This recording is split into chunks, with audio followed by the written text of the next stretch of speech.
I wheeled my bike down to Cater Street and eased deeper into the French Quarter, the bike's engine purring.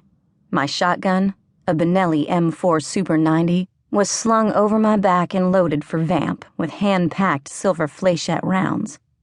I carried a selection of silver crosses in my belt, hidden under my leather jacket, and stakes secured in loops on my jeans-clad thighs.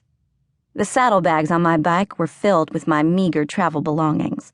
Clothes in one side, tools of the trade in the other. As a vamp killer for hire, I travel light. I'd need to put the vamp hunting tools out of sight for my interview. My hostess might be offended.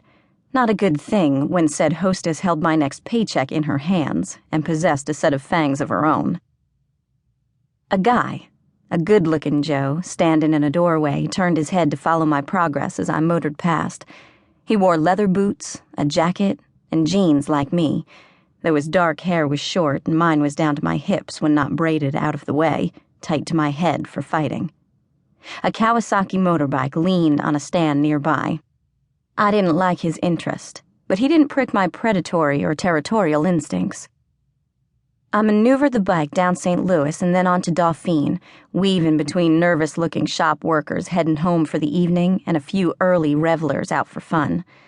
I spotted the address in the fading light. Katie's Ladies was the oldest continually operating whorehouse in the quarter, in business since 1845, though at various locations depending on hurricane, flood, the price of rent, and the agreeable nature of local law and its enforcement officers. I parked, set the kickstand, and unwound my long legs from the hog.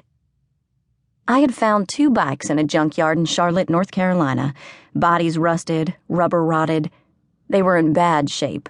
But Jacob, a semi-retired Harley restoration mechanic / Zen Harley priest living along the Catawba River, took my money, fixing one up, using the other for parts, ordering what else he needed over the net.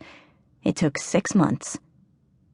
During that time, I hunted for him, keeping his wife and 4 kids supplied with venison, rabbit, turkey, whatever I could catch.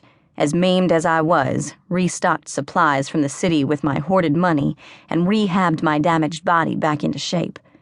It was the best I could do for the months it took me to heal. Even someone with my rapid healing and variable metabolism takes a long while to totally mend from a near beheading. Now that I was 100%, I needed work. My best bet was a job killing off a rogue vampire that was terrorizing the city of New Orleans. It had taken down 3 tourists and left a squad of cops, drained and smiling, dead where it dropped them. Scuttlebutt said it hadn't been satisfied with just blood. It had eaten their internal organs. All that suggested the rogue was old, powerful, and deadly. A whacked-out vamp. The nutty ones were always the worst. Just last week, Catherine, Katie Fontenue, the proprietress and namesake of Katie's Ladies, had emailed me. According to my website, I had successfully taken down an entire blood family in the mountains near Asheville. And I had. No lies on the website or in the media reports. Not bald-faced ones, anyway. Truth is, I'd nearly died. But I'd done the job, made a rep for myself, and then taken off a few months to invest my legitimately gotten gains. Or to heal, but spin is everything. A lengthy vacation sounded better than the complete truth.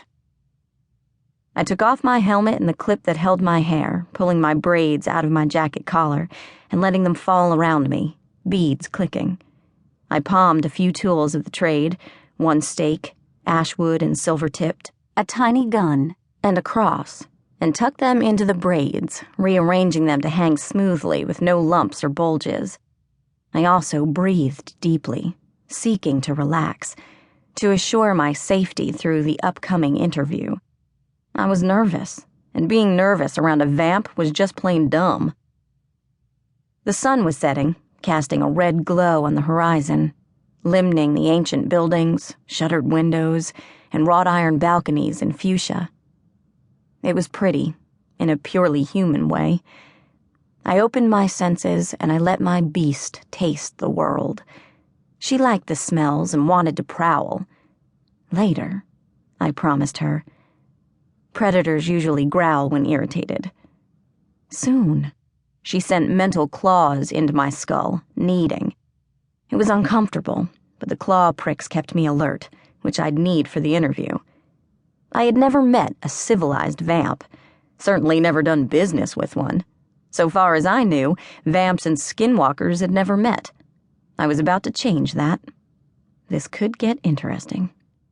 To keep listening to this audiobook, I've left you a link in the description so you can do it, at no cost thanks to Audible's 30-day free trial.